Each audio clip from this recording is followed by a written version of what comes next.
standing on the crest of a low hill near the hamlet of West Kennet, is another monumental Neolithic construction, West Kennet Long Barrow. At only 1.5 miles to the south of Avebury, again its significance cannot be overestimated.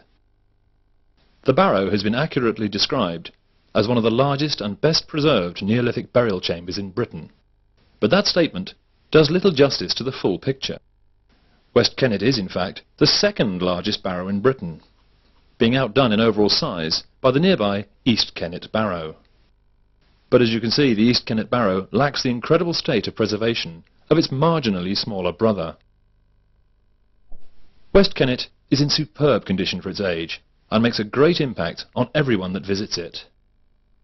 The Wiltshire-born antiquary, John Aubrey, noted the site in 1665. His description of the barrow is scanty to say the least, describing it as about half a yard high, and at one end only rude grey-weather stones tumbled together. Aubrey's comments give little credit to the incredible achievement of erecting and transporting this massive entrance blocking stone several miles across open countryside. Using primitive rollers and brute force, this 50-ton monster represents a massive amount of work on its own, let alone the rest of the structure.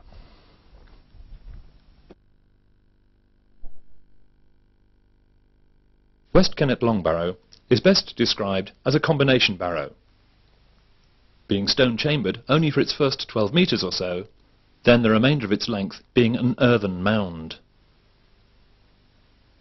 Another antiquary, William Stukeley, made more detailed drawings of the barrow about 60 years after Aubrey, and both men noted that a local doctor, a Dr. Toop or Took, had been regularly digging into the mound to obtain bones for patent medicines.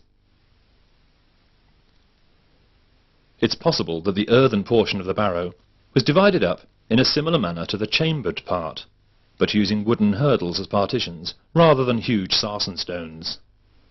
Details of this are not certain, as the earthen section of the barrow has still not been fully explored.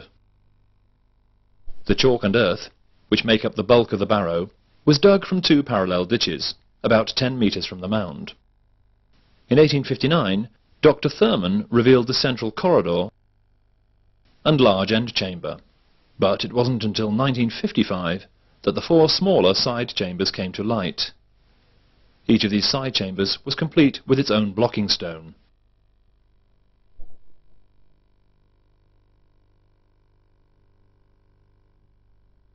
Inside the barrow, the different chambers are clearly visible.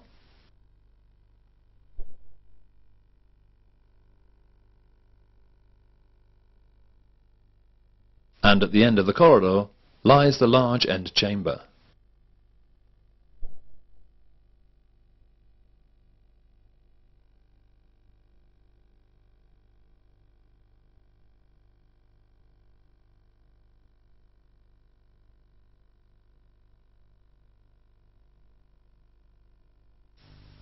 Despite being in continuous use for about 1500 years, the remains of only 46 people have been found here.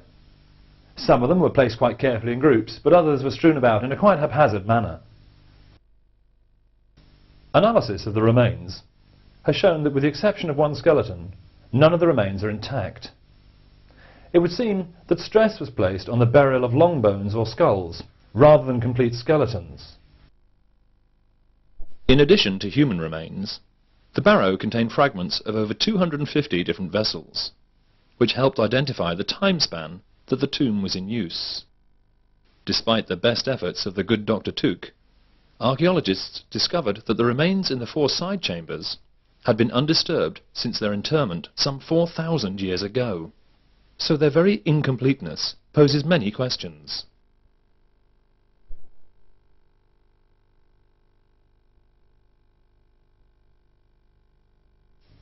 It has been suggested that the burial rituals of Neolithic man were in fact just that, rituals rather than common burial practices. A few hundred years after West Kennet Long Barrow was built, and within sight of it, work began on yet another significant construction, known today as the Sanctuary. It sits less than a mile to the east of the barrow, and only a shade over a mile from the stone circle. And it's here that archaeologists were able to develop further their theories on Neolithic ritual. People travelling down the busy A4 might be forgiven for being completely unaware of the existence of the sanctuary, as, like Windmill Hill, none of the original constructions remain. All that can be seen beyond this gate are concrete posts, placed by modern man to show the original site layout. So what was here? The sanctuary was built in 4 phases, stretching across several hundred years. Phase 1 was perhaps a simple wooden hut, 4.5 metres in diameter, and open to the elements. The hut was supported by 8 wooden posts arranged in a circle round a central pillar, and it's thought that the dead may have been left exposed for up to 2 years before final ritual burial of skulls and long bones. Some 300 years later, the original hut was encompassed by a much larger building, about 10 metres across. This time, 2 circles of posts were used to create the supports for the roof, with the centre being left open to the sky.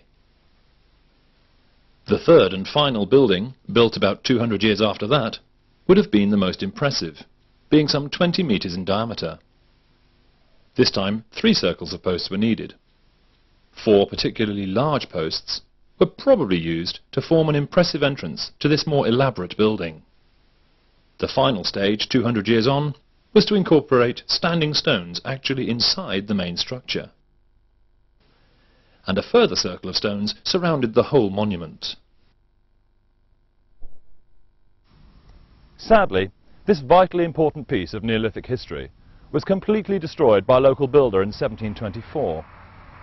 But fortunately not before Samuel Pepys, the celebrated diarist, had seen it in 1668 and likened it to Stonehenge. During the 700 years or so it took to build the sanctuary, the stability of the Neolithic lifestyle allowed the building of yet another colossal monument. The magnificent Silbury Hill.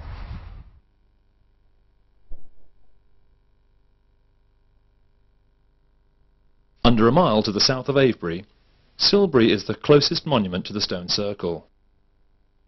In common with most of the area's monuments, the exact purpose of Silbury remains a mystery. Many excavations have really only confirmed how it was built, and not why. One thing is certain, however, and that is, despite popular legend, it is not a burial mound of any kind. Standing nearly 40 metres tall, Silbury was a truly massive undertaking. It has been estimated that it would take 700 men 10 years to shift the 250,000 cubic metres of chalk and soil used in its construction. Like the sanctuary, Silbury was built in a number of phases. Initially, gravel, turf and soil was heaped together to make a 5-metre high mound, held together with wooden stakes. About 200 years later, a large ditch was dug around it, and the chalk spoil used to make a conical shape standing 17 metres tall. Before this second phase was complete, it would seem the project was rethought. A ditch of greater circumference was dug, and the spoil from this was used to fill in the first ditch and further enhance the size of the mound in a series of 6 huge steps.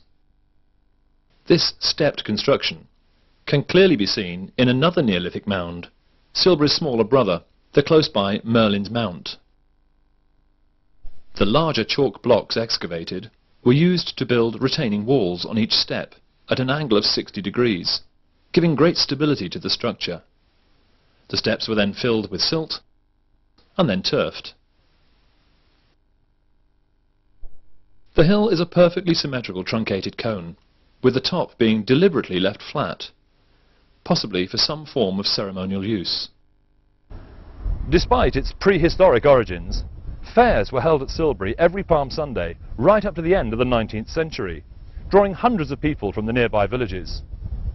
And young lads and lasses who lived in the area and who came to these fairs would climb the hill with short planks of wood, which they'd then sit on to slide down the hill again. Climbing the hill may have been marginally easier in Neolithic times, as it's possible that a spiral walkway was built as part of the overall construction. From the top, Neolithic man would clearly be able to see all of Avebury's monuments.